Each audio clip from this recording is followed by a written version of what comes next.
day, Frank makes the robot show him his memory of the party, getting jealous that the robot can recall things so easily. Noticing all the expensive jewelry the guests were wearing, he starts planning their next job, which the robot protests against again. Frank reminds him this kind of activity is stimulating him more than the dumb garden, and promises he'll go all over the potential risks to make it a mistake-proof job. The robot accepts Frank doing only the casing as research to keep him active. The duo starts going to Jake's house to watch it from afar and learn all the details about Jake's and his wife's daily routine and the house's security systems. While watching, they talk about a variety of subjects, and Frank starts wondering how much of what they do is the robot's choice and not just programming. The robot points out it's all programming, which Frank doesn't believe because of the time it had expressed not wanting its memory getting erased. To his surprise, the robot admits it only said that to coerce Frank, not because it has any actual wishes of his own. It is extremely aware of the fact it is not alive, and this makes Frank uncomfortable.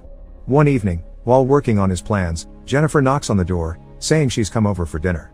Frank had completely forgotten about it, but instead of admitting it, he tells her he's still getting ready and to come back later. Jennifer leaves looking rather hurt after putting down the pie she's brought on the porch.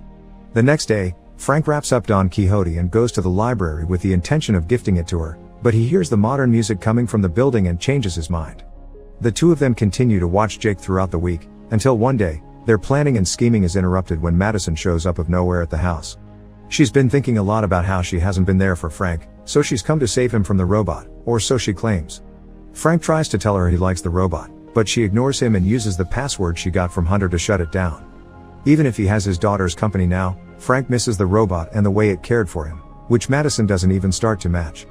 As a way of protest, he starts behaving like a pig again, transforming the house back into a dump in just one day. But when he wakes up one morning, he finds every room is spotlessly clean, and Madison says she pulled an all-nighter to achieve it. Frank doesn't believe her and calls